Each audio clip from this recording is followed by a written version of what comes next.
পবিত্র ঈদুল ফিতরকে সামনে রেখে ঈদযাত্রা এখনও ঘরমুখো মানুষের বাড়ি ফেরা নিয়ে ব্যস্ততা না থাকলেও সামনের সপ্তাহে বাড়বে চাপ বলে জানান কাউন্টার কর্তৃপক্ষরা। সায়েদাবাদ সহ দূরপাল্লা টার্মিনালে বাস কাউন্টারগুলোতে দুই একজন যাত্রীদের দেখা মিললেও যান্ত্রিক ত্রুটি বাসগুলো সার্ভিসিং আর রং তুলির আচরে চোখে পড়ে।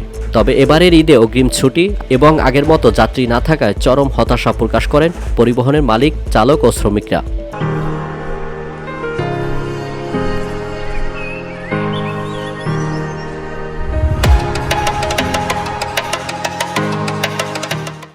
মুসলিম সম্প্রদায়ের এই বড় উৎসবে ঘরমুখো মানুষের নিরাপদ যাত্রা নিশ্চিত করতে ব্যাপক প্রস্তুতি গ্রহণ করেছে সরকার ও রাজধানীর 2 সিটি কর্পোরেশন। আগেভাগে অগ্রিম ছুটি নিয়ে অনেকেই পরিবারসহ রাজধানী ত্যাগ করেছেন। হয়রানি আর ভোগান্তি ছাড়াই ফিরতে পেরে স্বস্তি প্রকাশ। না, বাড়তি নেয় নাই, যা ভাড়া তাই নিছে, হয়তো 50-60 টাকা, এটা কোনো ব্যাপার না, এই জন্য আর কি। কোনো টিকিটের দাম বেশি না নাই, আমি খুব শান্তি মাঝে আছি, খুব শান্তিভাবে যেতেছি, কোনো হয়রানি নেই। বাস কাউন্টার কর্তৃপক্ষরা বলছেন এবার ঈদে যাত্রীদের এখনো চাপ নেই, অগ্রিম টিকিটও বিক্রি হচ্ছে না। একটা গাড়িতে 32,000 টাকা খরচ, কিন্তু আপনার ওই পরিমাণ যাত্রী পাচ্ছি না।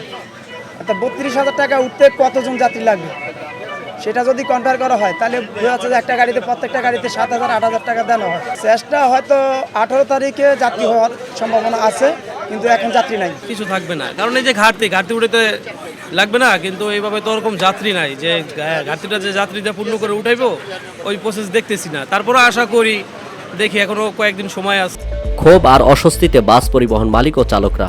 ঢাকা থেকে চট্টগ্রাম যেতে 60 লিটার তেলের প্রয়োজন, কিন্তু পাম্প সরবরাহ করছে 20 লিটার। এতে চরম ভোগান্তি হবে ঈদযাত্রায়।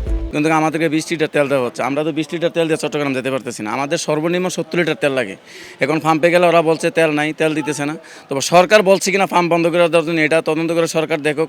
আর সরকারের অনুমতি ছাড়া যে পাম্পগুলো বন্ধ করছে, এটা সরকারিভাবে স্থায়ীভাবে যেন একদম বন্ধ করে দেওয়া হয় পাম্পগুলো। আমাদেরকে অনেক হয়রানি করে। যদি কোনো রাস্তায় কোনো সমস্যা হয় কিনা, কোনো কিছু করা লাগে কিনা, এই জন্য আমরা ঈদের আগে গাড়িগুলো পারফেক্ট করে রাখতে আছি। তেলের সংকট, কথা বলছেন, তেলের জন্য গাড়ি ঠিক মতো চালাইতে পারতেছে। এবার ঈদের পরিস্থিতি তো মোটামুটি আর কি, যাত্রী তেমন একটা নাই, যাত্রী খুব কম।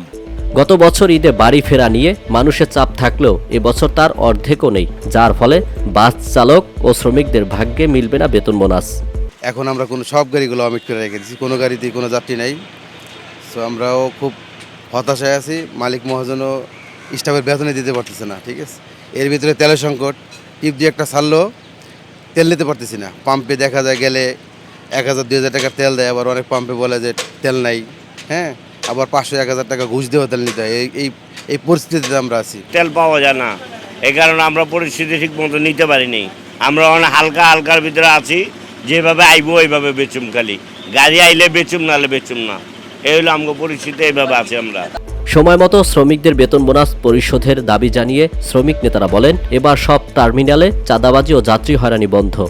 এই শ্রমিকদের ঈদ নাই, সকলের ঈদ আছে, সকলের আনন্দ আছে।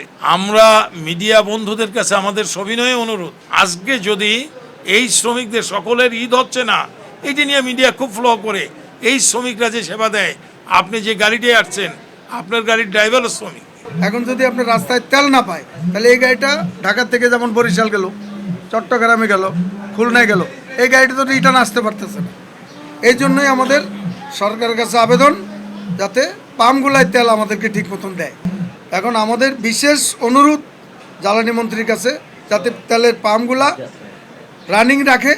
সমন্বিত সভায় যাত্রীদের ভোগান্তি নিরসন এবং যানজটমুক্ত সড়ক নিশ্চিত করতে ডিএসসিসি ও ডিএনসিসির পক্ষ থেকে শহরের টার্মিনালগুলোতে নিয়েছে নানা পদক্ষেপ। আর আমাদের মেনলি হলো যাত্রাবাড়ি ওই সাইডটা, এটা তো সিলেট, চিটাগাং, মানে দেশের প্রায় অর্ধেকের বেশি ওই সাইডটাতে, 41টা জেলা, একদম, হ্যাঁ, সদর। এই টোটাল সাইডটা যাতে কিভাবে অন্তত যানজট মুক্ত রাখা যায়, এটার জন্য ডিসি সাহেব আপনার এটা একটা ব্যবস্থা নিতে হবে এবং এটা ওনাদের সাথে জয়েন্টলি নিতে হবে।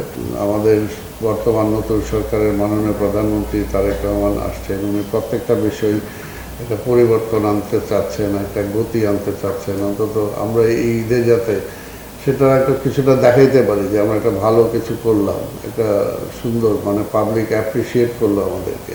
সরকারের সব সংস্থা সমন্বিতভাবে কাজ করার নির্দেশ দেওয়া হয়েছে এবং সার্বিক পরিস্থিতি নিবিড়ভাবে মনিটরিং করা হবে। আমার পেছনে যেসব পরিবহন আপনারা দেখতে পাচ্ছেন সেটি হচ্ছে আসন্ন ঈদযাত্রায় প্রস্তুত। এ সকল যানবাহনে যান্ত্রিক ত্রুটি আর রং তুলির আঁচড় দিয়ে সৌন্দর্য আর চকচকা করছেন। যেহেতু এখনও আরও 1 সপ্তাহ বাকি আছে পবিত্র ঈদ উল ফিতরের, বাস কর্তৃপক্ষরা বলছেন তারা এখন হতাশায় থাকলেও শেষটা ভালো কাটবে। আল আমিন এম তাওহিদ, ভিওডি বাংলা, সায়েদাবাদ।